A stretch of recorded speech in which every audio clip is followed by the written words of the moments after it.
इंसाफ कायम करो, जुल्म और सितम की चक्की को पाश करो।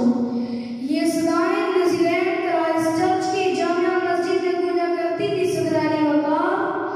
ये सदाएं उस खाने के साकियों को इंसान को इंसानियत का बाप लिखने का दर्स दिया करती थी, मगर बाप तो लिखा गया लेकिन इंसानियत की वफात का के नागर भी खामोश हो गए। रोए भी तो किसको रोए सदरानी वकार, जब क्राइस्टचर्च में मौजूद इंसान खुदाए लम्हे से पुकार रहे थे, ए खुदा इस धरती को सलामत रखना। लेकिन उन्हें क्या खबर कि आज जनाजा उठना इस धरती की सलामती का सबे मातम बिछड़ी है।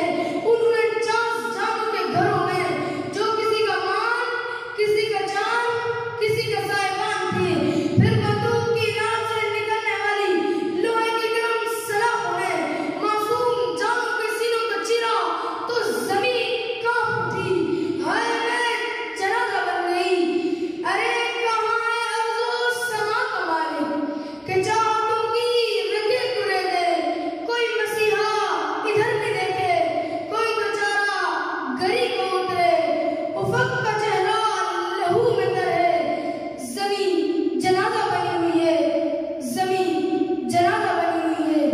जनाबे वाला इंसान जब इंसानियत की हुदूद पार करने लगे तो जमीन जनाजा बन जाती है सदरानी वकार के बासपोर्ट के किनारे पड़े बच्चे की तड़पती लाश सलामती कौंसिल के दरवाजों पर दस्तक देती रही, मगर कातिल इंसानियत अक़वाम मुत्तहिदा सिर्फ मगरमच्छ की आंसू बहाती रही। जमीन जनाजा बनी जब दाता की नगरी में रहमतों के नुज़ूल को ज़ुल्मतों में तब्दील करने की कोशिश की गई।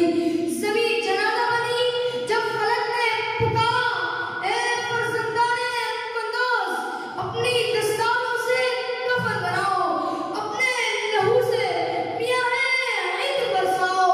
अरे बहाओ फूल